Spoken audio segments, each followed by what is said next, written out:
ছাত্র আন্দোলনের ব্যানারে বিরোধী রাজনৈতিক দলগুলি এই 15 বছরই আন্দোলন করেছেন।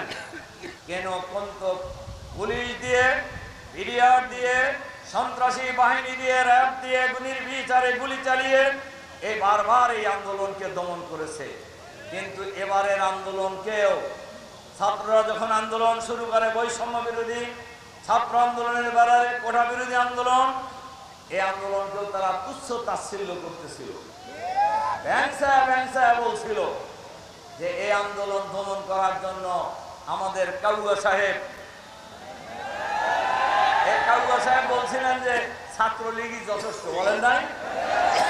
এই ছাত্রলীগ ঢাকা বিশ্ববিদ্যালয় থেকে আপনারা দেখেন নাই ছাত্রছাত্রী কিভাবে পিঠ মনে করে বাইন্ধে রাখছে পিলারের সাথে এবং বিড়ালের মতো পালায় গেছে। বলছিলেন যে এটা দমন করার জন্য ছাত্রলীগ যথেষ্ট এবং তারা চেষ্টাও করেছে।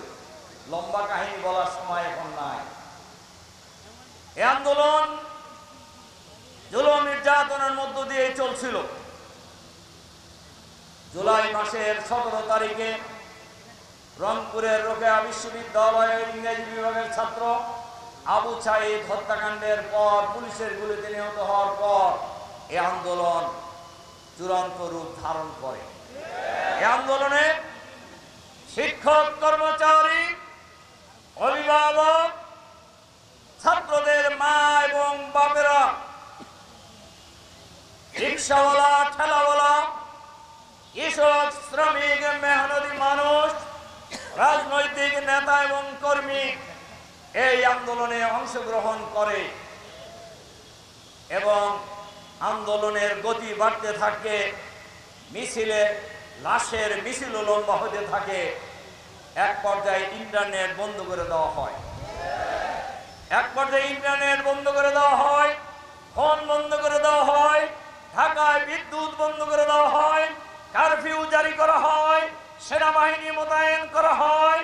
কিন্তু বাংলার ছাত্র সমাজ, বাংলার ছাত্র জনতা কারফিউ ভেঙে, আর্মির ব্যারিকেড ভেঙে, সেনাবাহিনীর ব্যারিকেড ভেঙে রাজপথে মিছিলের বড় মিছিল উত্তাল তরঙ্গের উদ্লাপ করে এবং সেই মিছিলে স্বৈরাচারিণী ভারতের দাবেদার ফ্যাসিবাদী হাসিনার সরকার নির্বিচারে গুলি চালিয়ে হাজার হাজার মানুষকে গণহত্যা পরিচালনা করেছে।